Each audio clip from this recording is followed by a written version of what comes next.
Hello. So in this session, I thought I'd take you through some exercises that we can do to work on our hips. In my physio clinic, I am often I see patients with all sorts of different injuries, but I've seen quite a few this week that have had hip issues, a hip pain, osteoarthritis of their hips, lateral hip pain. I've seen a few that have had a total hip replacement recently as well. So I just thought I'd take you through some exercises that I often give out to patients to help with hip issues and hip pain. As I'm showing you these exercises, please bear in mind, I've just given these as general advice only. It's always recommended that you have an individual assessment to make sure what you're doing is safe and right for you to do. But I just thought I'd show you some of the general exercises that I regularly give out to my clients that have hip pain. And you can feel free to follow along with this video if you'd like to. So we're going to have a little stand up to start off with, and depending on how your hips are feeling, you might like to hold on to like the back of a chair or a worktop when you're doing some of these exercises, see how you find them. So we're going to start off standing with our feet about hip width apart. We're going to stand nice and tall, shoulders are back and down. Try and find like a nice neutral position with our back, so try not to let your back arch too much. We're going to be standing nice and tall, gentle drawing into our core here. We're going to put our hands on our hips here if you're not holding on. And then you're just going to take a little shift side to side. So we're just doing some weight shifting. So weight shifting can be really good if you've got pain on one side. Often what I find is that we want to take more weight over onto one side. So you're not taking very equal weight to your left and your right leg. And then you tend to find that you just get weaker and weaker on that side that you're trying to keep your weight off of. So if you can do some weight shifting, get used to taking more weight through that affected side as well as the side that feels okay. So doing a little shift side to side, and it can also just bring that awareness to you, just to see if you've noticed that, you know, maybe where you have been in pain, you've started to stand a lot more like this and taking less weight through that leg that might feel a bit sore or a bit uncomfortable. So it can just help your general body awareness of how you're standing and how you're taking your weight through your legs here by doing this one. So just a little shift side to side can be a really nice one to do for that sort of general body awareness and just to start taking a bit more weight through that affected leg. So that's our first exercise. The next one we're going to try again, like I say, you can do this one holding on if you want to. You're going to stand across over onto one leg and then try and take your knee up in front of you. Then take your foot back to the floor and then we're going to shift. And you are going to get a side to side shift on this one, but we're going to do some marching on the spot. And you can time it with your breathing as well, if you like. Sometimes timing our movement with our breathing can really help with our control. And if we're in a bit of pain or discomfort as well, it can help us get through the exercise and feel a bit more comfortable as we do it. So you're going to breathe out as you lift your knee up, breathe in as you take your foot down, breathing out as you lift up, breathing in as you come down. So we're just practicing shifting side to side, but taking your full weight over onto one leg at a time as you do this one. So keep standing nice and tall, keep that chest nice and open as we're doing our little bit of marching side to side here. And if you go nice and slow, that encourages you to take more weight through that standing leg. You've got to start working on getting your balance on that side, getting used to taking your weight through that foot for a little bit longer. Often when I see people with hip pain, I find they walk with a bit of a limp because they don't want to put weight through that affected leg. So just getting used to taking a bit more weight through that side again can be really helpful. So our marching on a spot is our second exercise here to work on our hips. Then let's come back onto both feet. So we're going to progress that one a little bit more for our next exercise and try some single leg balance. So again, holding on here if you need to, we can reach your hands out to your sides. You're going to stand onto one leg, squeeze your hips, stand tall. Again, gentle core engagement and try and keep your balance here this time. So try and keep your balance as you're standing on one leg. We're trying to hold it here. And maybe just start off by holding on with both hands, and then you can see if you can take one hand off, maybe come onto your fingertips and then take the other hand off as well. See how you get on with it. And maybe go for a goal, you're going to try and hold it for 10 seconds to start with, and then try and build up so you're holding it for longer and longer, and see if you can build up to holding your balance for a whole minute on one side. So let's switch, we'll balance on the other leg, just so we're nice and equal. Let's try and hold it on the other side as well. So again, squeeze that hip, stand tall. That gentle core engagement can help with keeping our balance here as well. So again, if you're holding on, you can try and take just one hand up and down. See if you can just come up onto your fingertips. Can you take your other hand away? See how you find that one. But it's good to be near something you can hold on to here. If you are a little bit unsteady on your feet, if that hip is quite irritable and you're not very confident on balancing on that side. So that's our single leg balance exercise. Coming down from there, give those legs a little shake out. So I've had a little bit of a balance on both sides. Well done. Okay, from here, we're going to come down onto the floor. So you might find if your hip is uncomfortable or if you've had a hip replacement, you don't want to take that knee past that 90-degree angle. So what you can do when you come onto the floor is take one foot back. Again, you might want to hold onto a chair as you're coming down here, but take your affected leg back, and then as you kneel down onto that knee, we're keeping that hip nice and open.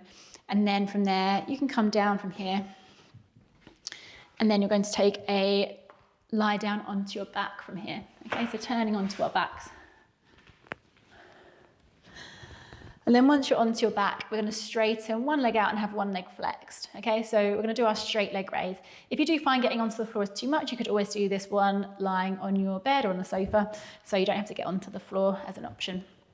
So keeping nice and open through our chest here. Gentle core engagement again. We're going to work our thigh muscles in through the front of our hip with our straight leg raise.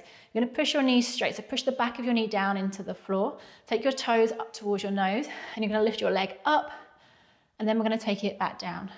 You're going to breathe out as you lift up, and breathe in as you lower back down. Let's go for 10 of these on each side. So it's 3, 4, 5,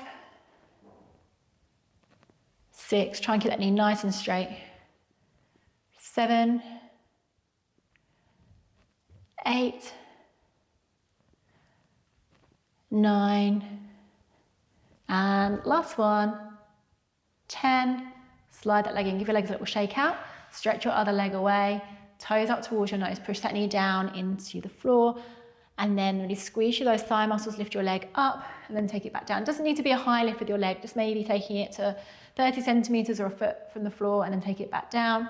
Breathe out as you lift up, breathing in as you lower. Again, we'll go for 10 here. So I think that's 3, 4, 5, keep it nice and slow. 6, 7, 8, 9, and last one, number 10. And then sliding that leg in, give those legs a little bit of a shake through there. Well done. Okay, for our next one, we're going to work our core a bit more here as well. I think it's really nice to work through those lower abdominals, get our core muscles and our lower back muscles working as well, because they're very close to our hips. We want the muscles around the area to work really hard, to be nice and strong, to make us feel nice and stable and secure, nice and strong through the rest of our body. So we're going to try a bit of a core exercise, moving through our hips here. We're going to try coming in and out of double tabletop. So for this one, we're going to take one leg up, drawing into your tummy muscles, try and keep that back neutral, lifting your other leg up to meet it. Take one leg down, take the other leg down. Breathing out as you lift your legs up one at a time, breathing in as you lower them down one at a time. So breathing out, breathing in, breathing out, breathing in. So we're just coming up just to, at the most, that 90-degree bend. Our knees aren't coming into here, okay? Working our core to keep them 90-degree bend at the very most here. And you'll probably find you naturally want to lift one leg up first as you're moving through this one. So we're going to go for one more, lifting that leg up first, and then we're going to swap round. So we're going to lift our other leg up first now. So let's switch, lift your other leg up, breathing out, breathing in as you lower down. Have a think about how it feels lifting that other leg up first. Does it feel a bit more difficult?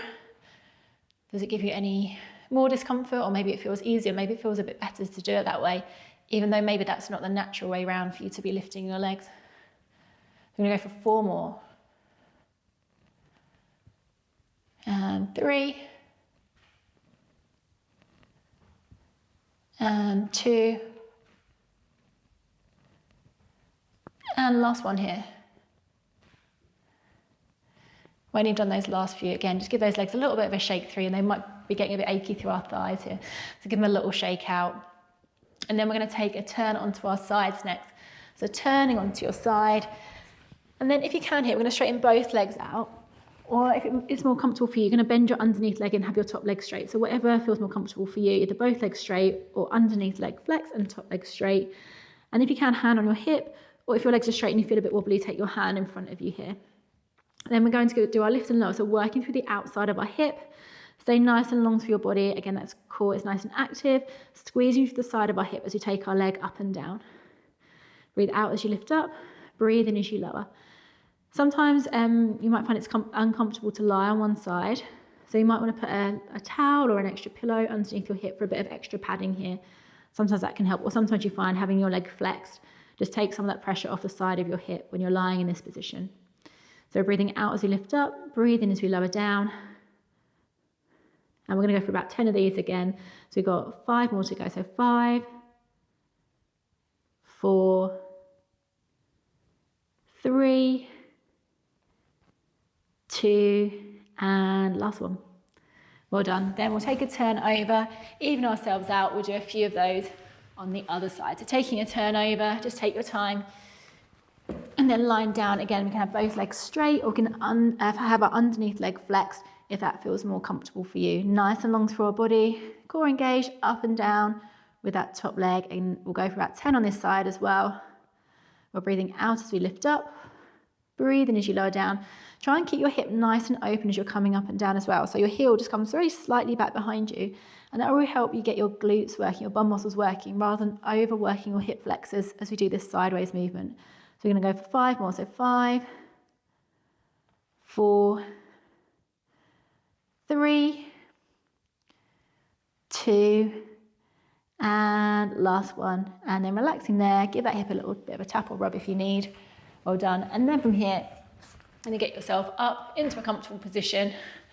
And then we are all done with that session. So hopefully that showed you some really nice exercises to try to work on your hips. I hope they felt comfortable for you to do, and that you feel the benefit from doing them. If you enjoyed the session today and you're looking to try and do some safe types of exercise that can help if you've had any injury, I do have my Pilates Powerhouse membership, which is free for 7 days, and I'll put the link below this video, so you can have a look at that if you'd like to give that a try. I do have specific videos on there for specific parts of our body, so you can work on specific parts of your body if you wanted to. And I have lots of general Pilates sessions on there as well. You can also join me for Zoom classes, or if you're local to me here, I'm based in Billericay in Essex. I do have spaces in my studio if you to come and join me live in the studio as well. So if you have a look at my Pilates Powerhouse membership, and you can give the 7-day free trial a go now if you'd like to.